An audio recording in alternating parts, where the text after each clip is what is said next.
Well, today's episode is going to be a bit slight difference. We're going to focus on two reviews for today. The first one is from Japanese promotion GLEAT with G Pro Wrestling version 68, featuring a lot of good matches in this one.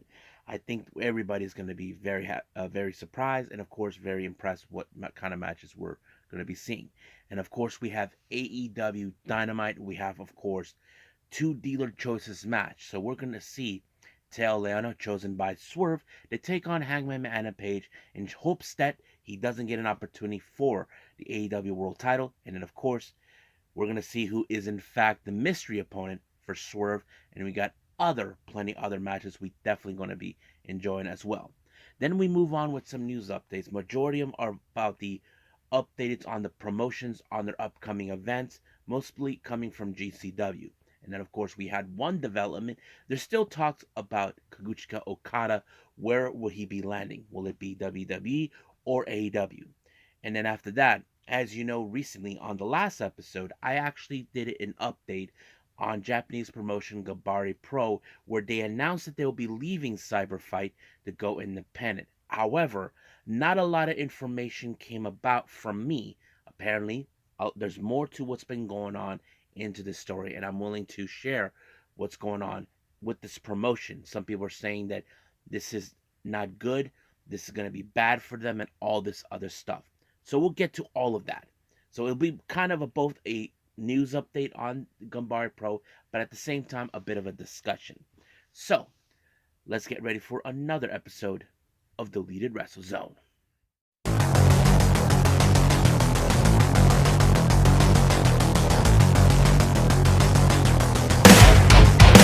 Are you ready? Get up, get up! Get up, get up! Get up, get up! Get up, get up! Get up, get up! Get up, get up!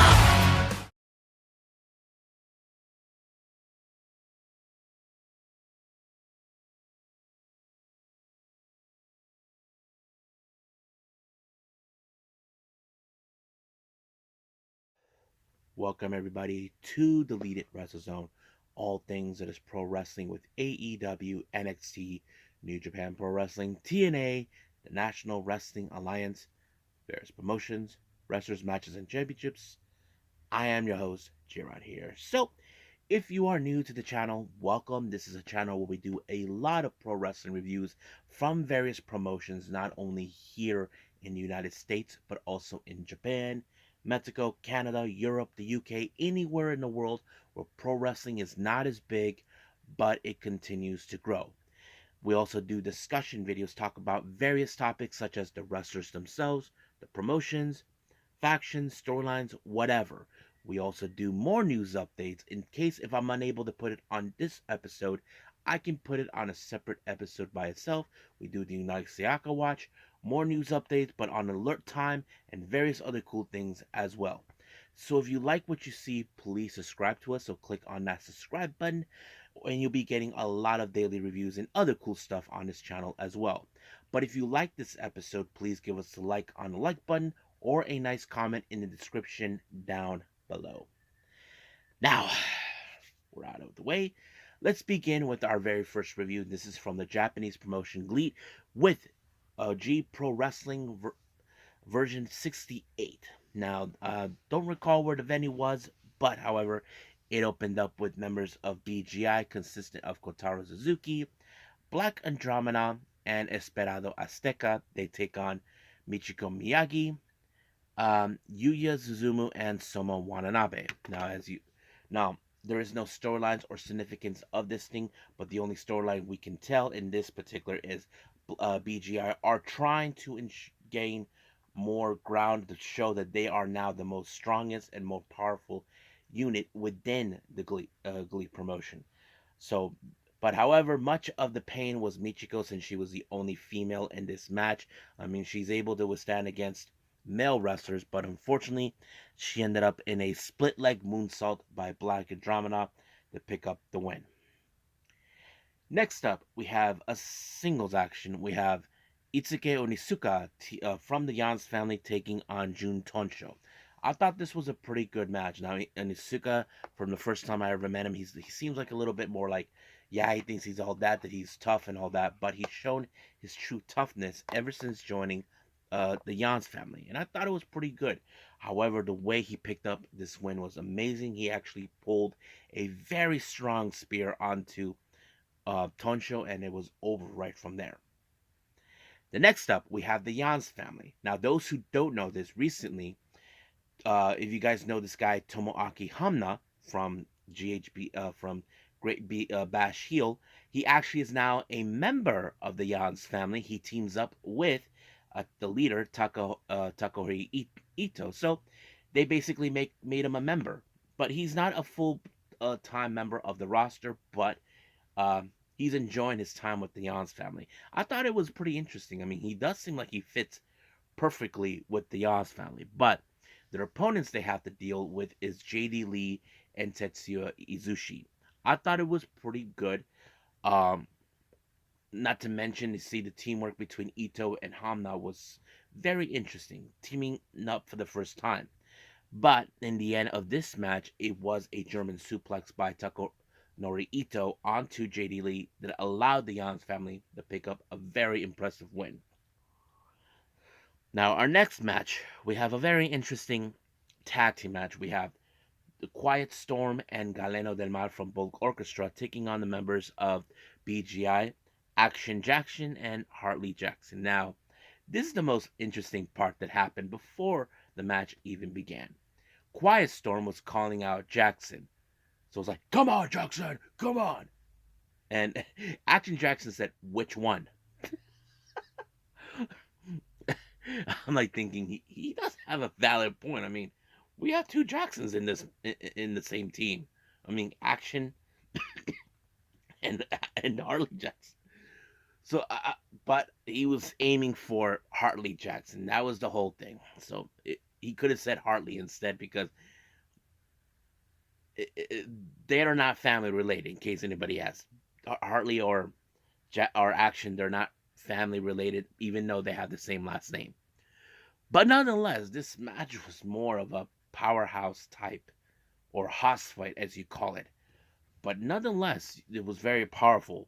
But it was, of course, Galeno who did the finishing touches at the end of this match when he pinned Action Jackson and allowing for Bulk Orchestra to pick up a huge win on their part. Now, our next match, Czech Chimatani representing Bulk Orchestra. He takes on BGI's Flamita. I thought this match was pretty good, but also I like the methodical of Flamita trying to target the arm of Czech Shimatani and weaken it much as possible. Now, of course, Czech Shimatani is going to be careful knowing that he already targeted his arm, so he will try everything in his power to exploit it, which, of course, unfortunately, Flamita did that. He actually did exploit that arm and then used like a submission type with a almost similar to an armbar, but it's not. But it did help Flamita to pick up the win. Now, our next match, we have a bit of a veterancy. We have Minoru Tanaka, Shima, and Kaz Hayashi. They take on Tommy Knight and the Saito brothers, Jun and Ri Sato. I thought this match was going to be very much interesting because normally the Saito brothers have always proven how strong and powerful they've always been. That's why they've been undefeated as tag team champions. No one has ever beaten them just yet. But however, it was Kaz Hayashi who picked up the win when he pinned Tommy Knight, giving the win to him and his teammates. However, during a post-match promo, it appears that the Saito brothers are interested in putting their titles on the line against Shima and a partner of his choosing.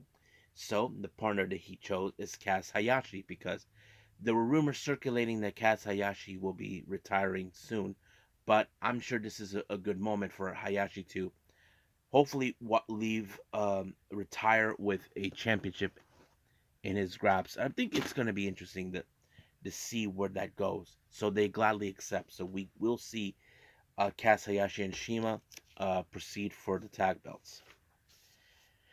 Now, our next match, we have a very interesting match. We have Takuma and SBK taking on the members of BGI El Bandito and Kaito Ishida. Now, I wasn't too sure how this is going to go because here's the interesting part. SBK and Ishida, they both know each other from Dragon Gate. SBK was involved with the group known as RED, Real Extreme Deficient.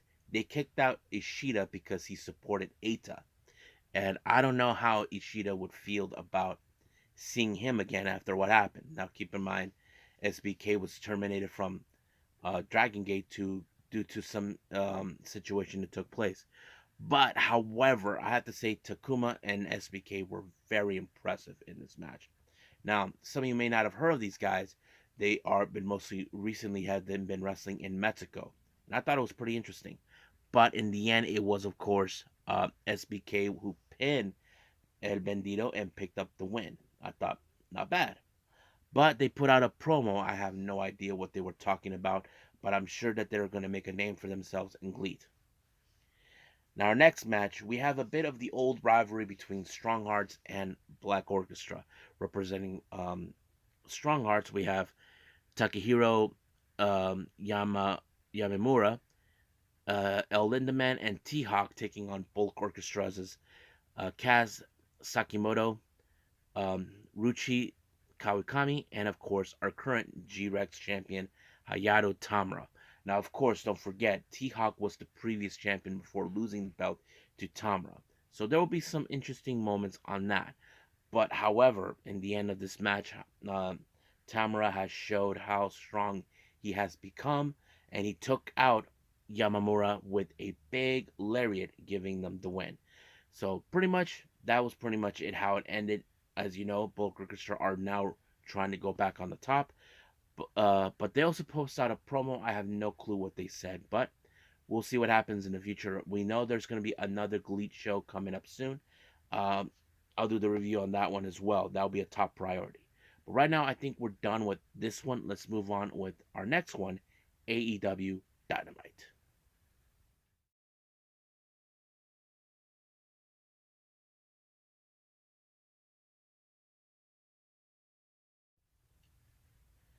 Okay, AEW Dynamite. It opened up with Jon Moxley taking on Jeff Hardy.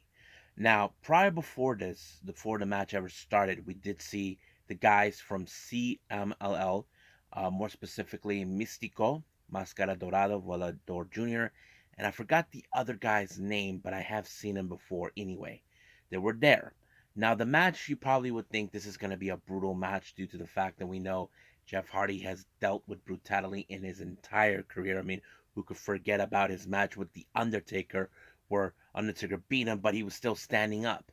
Of course, during that time was very crazy. But in this case, of course, there were moments where Jon Moxley got in the face of the guys from CML, but they bided their time to wait. But as for the match with Jeff Hardy, you probably would have assumed that somehow Jeff Hardy may have not been able to take out Jon Moxley until he applied a chokehold, but the ref called it, saying it was done right from there. Of course, Moxley tried to get the respect from Jeff Hardy, but he gave him the finger again. So he walked away, but as soon as he left, the guys from CML attacked Jon Moxley, a 4-1 scenario. However, you probably ask yourselves, where the hell was BCC? Well, they had the night off, but Moxley was at it alone. But certain members of the locker room in AEW showed up, not appreciating what's going on. I did see Daddy Magic and Cool Hand and I forgot who was the other person. So yes, so they were involved. So we'll see, of course, a match between the BCC and the guys from CL take on each other. Now our next match is part of the dealer's choice: Hangman Adam Page versus Tail Leona. Now keep in mind, according to Swerve, Tail Leona is undefeated in singles action. No one has ever pinned him, but Hangman Page did say, okay, never been pinned, some things can change. So he knew that he's going to be facing a very strong competitor. But the obvious question is, can the buckshot lariat be enough to take out the big man? Well, that's always a good possibility. But sometimes when you're a wrestler facing someone who you know he'll that you don't know if you're your own finisher could be enough. You have to think outside the box. And that's exactly what Hangman did. He actually used a he used the crucifix to pin him. That was a very effective move, and this became Teo Leona's first loss in singles competition. I'm sure Teo Leona is not happy with the fact that he lost, but hey, Hangman did say some things can change over that, but he wasn't lying. Now, we did see the Bucks make their arrival, and of course, whoever was doing the work said some things that were not happy with the Bucks by calling them by their actual birth names, taking this whole EVP's thing serious, so that kind of played out.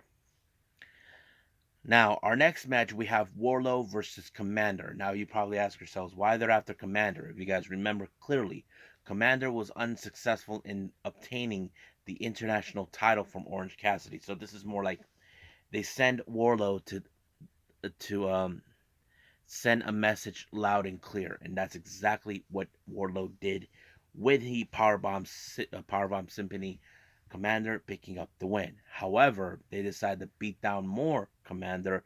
Orange Cassidy, Rock Romero, Trent Beretta showed up. So basically, the the Undisputed Kingdom were there to watch. However, Roderick Strong, as you know, he has a sight set on Orange Cassidy and the AEW International title. So he knows that this title will be coming to him. But however, Orange Cassidy's always proven he's a fighting champion. Now, our very interesting interview, Tony Schiavone has a sit down with Sting and Ricky Starks. Sting and Darby Allin, along with the current tag champions Starks and Big Bill. Now, here's the thing that I liked about it. Ricky Starks hasn't forgotten that his Sting's first match involved him and Brian Cage. However, Ricky says that he has respect for Sting, but not for Darby Allin. So basically, there's that. So Darby, on the other hand, has his own mindset, what he believes in. But Sting says, he understands that he is talented and all this, but he hasn't earned his respect. That's the thing. And then he turned into Big Bill to him. Bill, I face guys bigger than you, but there's only one difference between you and them. You're not a killer. So basically, I don't know if that was an insult for Big Bill, knowing that he claims what Sting does. But we'll see what happens from here on out. But their match will take place next week, so get your popcorn ready for that. Now, our next match, we have Chris Jericho taking on Kyle Fletcher. Now, remember, Jericho has already lost against Konosuke Takeshita and Hobbs. Now, Don Callis did put out a point. These guys were strong enough to take him out, but yet he comes back like a cockroach. So Kyle Fletcher initiated saying, "Let me handle him." So basically, that's exactly what he was going to do. But however, of course, we were going to see the Don Callis get involved, to ensure that Jericho stays down permanently, but it did not do any good for him because Jericho did a Judas effect on the top rope, taking out Kyle Fletcher. But of course, right in the post match, Konosuke Takeshita showed up. As you know, they'll be facing each other real soon. Now, a lot of history in the past involving Deonna Purrazzo and Toni Storm. As you know, Deonna Purrazzo talked about their time in Japan and how Toni stayed at her home in Jersey, and then the matching tattoos on their ankles. So that kind of saying that this is the Toni Storm I remember, not this phony Toni Storm who claims she's a big time Hollywood actress. So that kind of puts it out. So the obvious question does tell, what does Toni Storm thinks? Well, we'll see.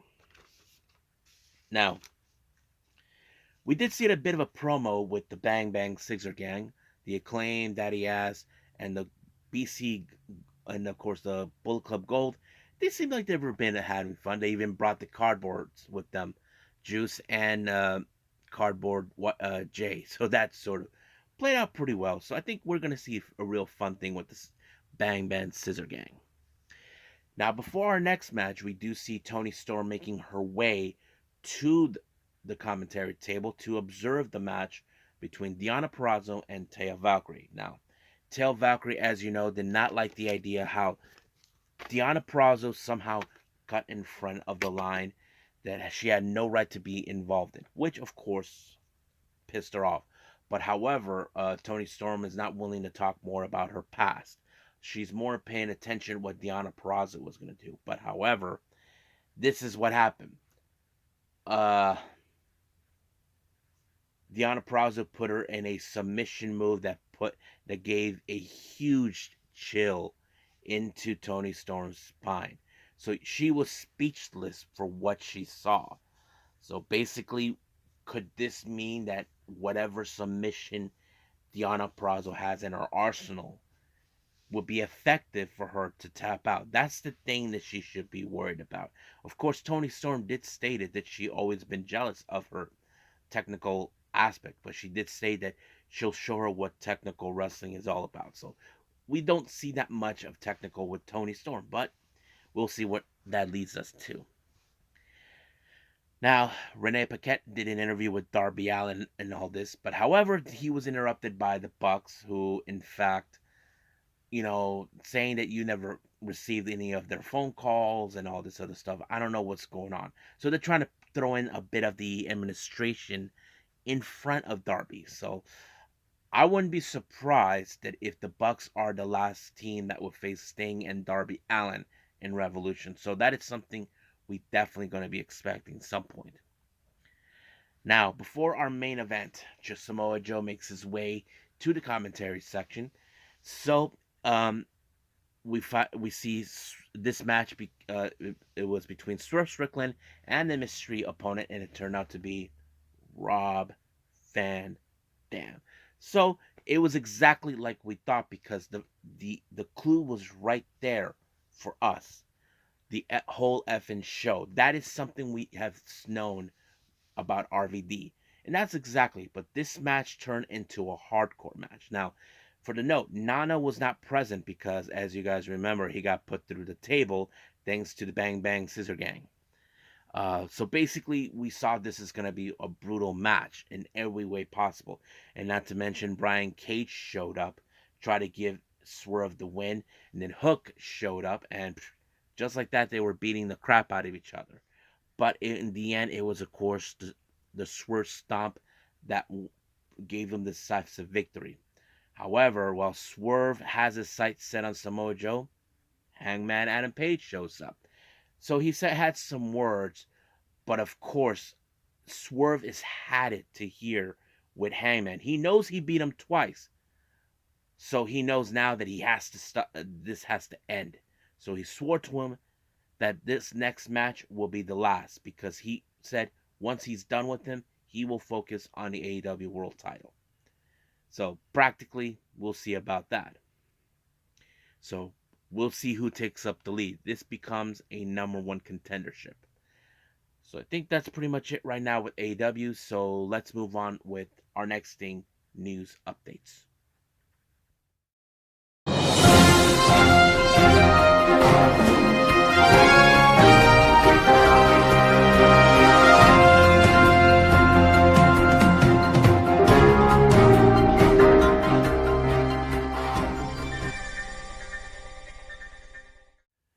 Okay, so welcome to our news updates. So let's begin with updates with the promotions on their upcoming events. Let's begin with the GCW stuff, because of course GCW has a lot of things that they added that is ahead of time. Our first thing we have is the Feel No Way show that takes place on the 4th of February.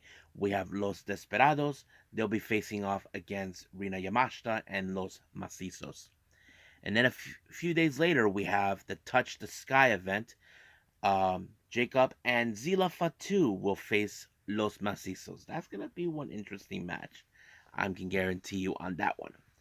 Now, the Keep in Touch show on March 2nd, they return to Indianapolis for that one. So any of my subscribers from that particular region, now you know. And of course, later on, they'll be returning to Detroit for Role Model. I think it's the first time I heard of that name, but yes. So that's pretty much what we have for our GCW. Our final thing right now with the updates on the promotions. As you know, we're not too far off from JCW's upcoming Jersey J Cup that will go between the 9th and 10th of February. Now we did had the announce of the opening matches that will take the opening match that will take place on that day. I did announce Mike Bailey versus the Great Sasuke. This is who we have for more opening matches. Masha Slamovich versus Darius, Jonathan Gresham versus Alec Price, Joey Janela versus Kerry Morton, and Nick Wayne versus Marcus Mathers. So that's going to be interesting to see. Now, that's pretty much it for our updates with the promotions. To talk about an interesting development going on. As you know, Kazuchika Okada will soon be leaving New Japan very soon. There's a lot of talk and forth, back and forth about where Kazuchika Okada will be, in fact, landing. Now, there are those that say that there's confidence with AEW that he will land with them. Now, keep in mind, Kazuchika Okada doesn't have to leave Japan and relocate like we seen with WWE. That's one of the few things we could agree upon. They can give him a good offer from here on out. They're even offering him more money. However, WWE are offering him a much of a wider range, basically like become a well-known wrestler in the world. And of course, hopefully giving him the WrestleMania that he wants. So those are the things that have been going on, but there has been talks about that WWE and Okada have been in talks before, but nothing has been, how do I say, said whether it be a deal. That is something we haven't heard anything now. I know some of you are saying that for especially the WWE fan base, will probably saying Okada will definitely go to WWE. We don't know that, but Dave Meltzer did stated this is the decision up to Okada. We cannot speculate on what he's gonna do, but it's his choice, and he's right. It is Okada's choice. We cannot say that he's going to make the right choice, but it is his choice where he's going to go. So we will see where Okada will land from here on out. So let's just wait and see. I think that's pretty much it for our news updates. So let's move on to a little thing called the Ganbare Pro news.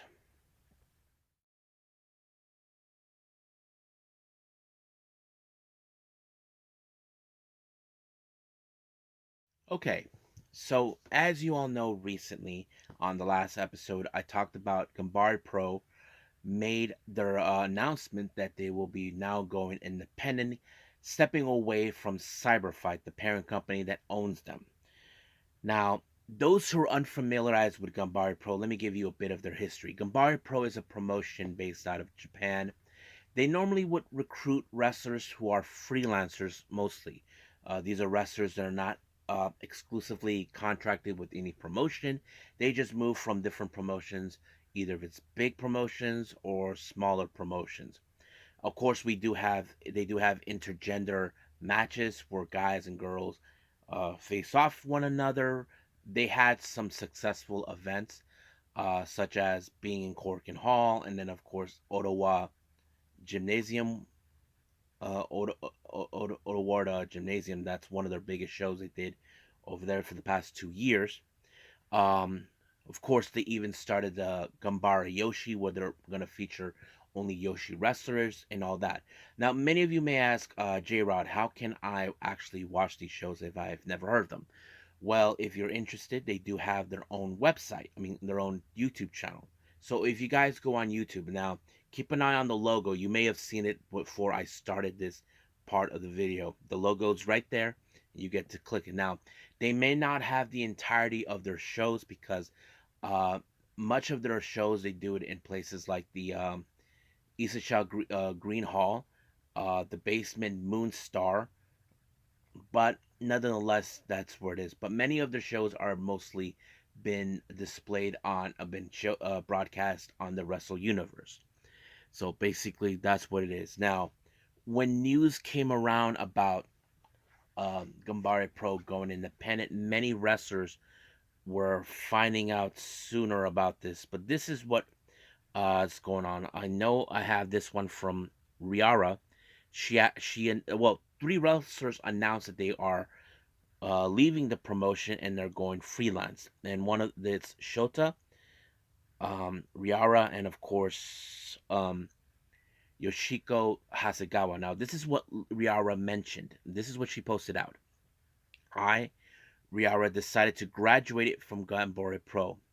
The vice president, Marifuji, for creating an entrance for me through CyberFight, President Takagi for accepting me and letting me join Ganbare Pro, the landlord representative who picked me up when was a zero, didn't know what was right or left, and Gunpro. I'm deeply grateful for my seniors. There are many times when I might have given up on my debut if I weren't for my Gun Pro friends. On the first day of practice, I was unable to do anything that I ended up crying in the park on my way home. No one blamed me or looked down on me because I couldn't do anything. It's okay. Let's do our best one by one. That's the kind of kindness that is unique in Gun Pro Wrestling because my driving force, thanks to my seniors who encouraged me and cheered me on, I was able to get a ticket to my debut and I'm still able to continue doing what I love, professional wrestling. I also a lot of warm Gun Pro fans who approached me every time and was accepting tickets from my second round when I was a trainee. I did not want to betray my word when I told you that my best on, on your debut. So what's normal is not normal. The words I have often hit me home even at this time. These days practice together, the days when we all walk together, one tree lined venue on the way home, the days when I carried the board while setting the tearing down, everyone laughing at me while holding the board. It was part of my youth after I became an adult. As as I become independent and as a gun professional, as a result of reflecting on myself, I decided that I wanted to seriously think about the human nature in various future selves. After becoming a wrestler, I fell in love with professional wrestling even more, and my desire to continue doing it remained the same. I needed time to sort out my feelings about something that would probably change in my form. Honestly, I decided about my future self, even though I'm sure I will continue to push through without giving up on professional wrestling, even after April. Since I have ADHD, I can do it rush forward. We will continue to carve out future with choice, absolutely the right one. I'm still a baby a wrestler in the world professionally, so if there's someone who can help me out, and if there's one fan who wants to see me compete, I want to compete. She will return long being a normal from a little later. I want to see the continuation of my dream. I will want to preserve the polish my stone self into a diamond. I also want to enjoy my precious time I have with my Gun Pro friends until the end of March, savoring each match, giving it all because it's hardworking people are hardworking pro wrestlers. I love Gun Pro. So basically, Laura has talked about from the time she started all the way to now.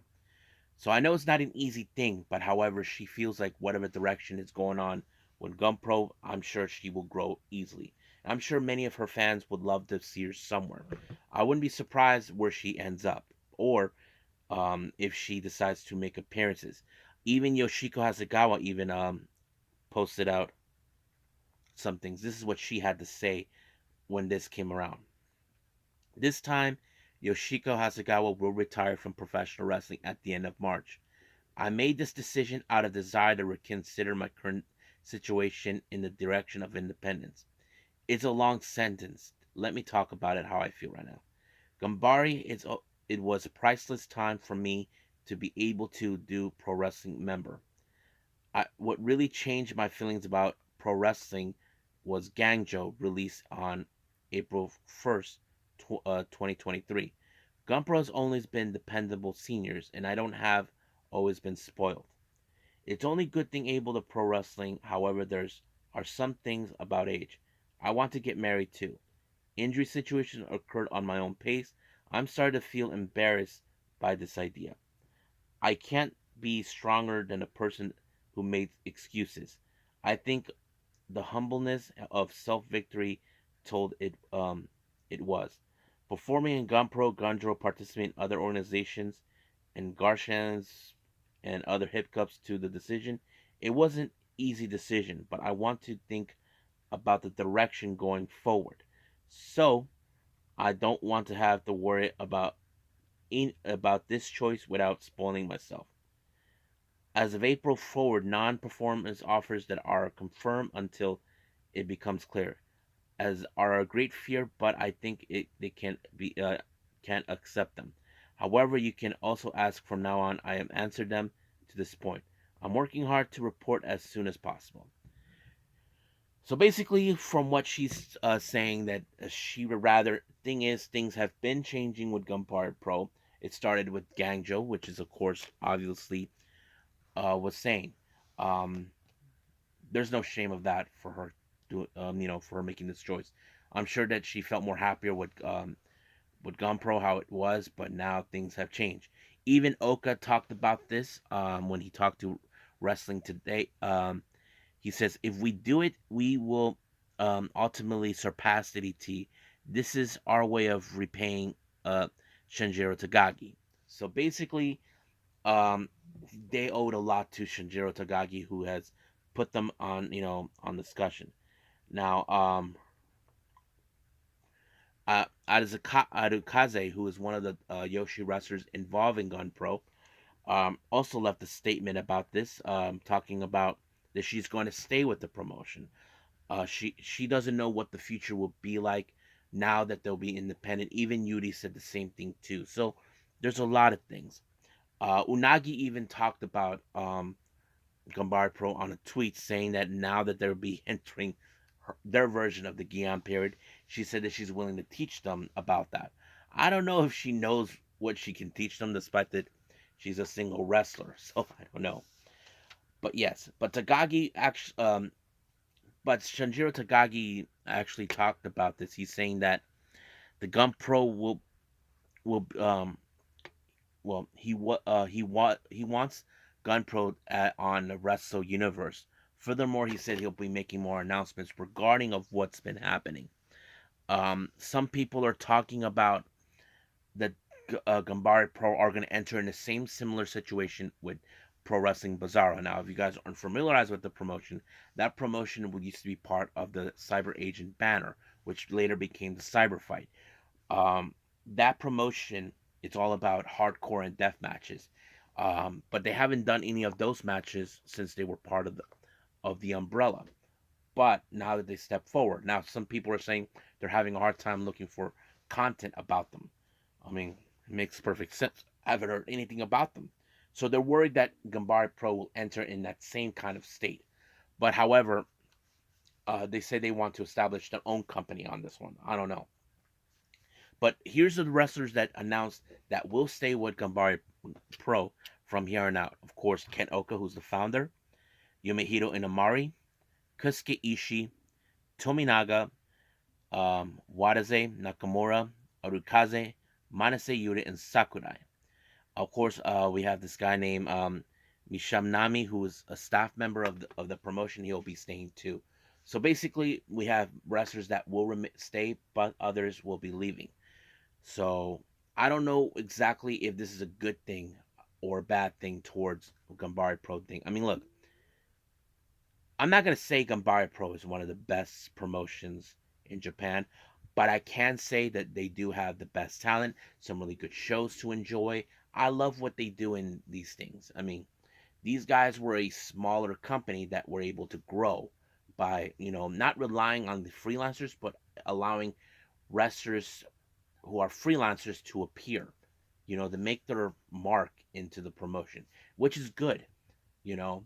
And I did like how they were able to have bigger venues like Cork and Hall, Ottawa Gymnasium.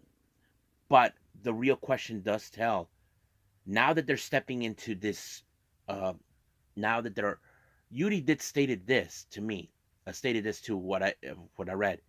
Are we able going to have this type of venues once they go independent? That's a good question. I mean, you have to pay a lot of good money to make it happen, but we'll see. We'll just see what the future holds for Ganbare Pro from here on out. Now, like I said before, if you guys never seen any of the shows, go on YouTube, look for them. The logo is right there. It's a little weird. It doesn't say Ganbare, but you may have seen it at the beginning of this part of this video. So, hope you guys enjoyed. But for right now, let's just call it a day. Well, I hope everybody enjoys this episode. Coming up, we do have, of course, um, TNA and Ring of Honor. Now, MLW, that's a different story. I don't think we're able to do that, but I'll try to add something or more from here on out where we go with, of course, in this thing on which I'm very kind of curious to go. So I'll just wing it. But for now, I'll see you guys in the next DWZ time, same DWZ channel. I must bid all of you adieu. So goodbye,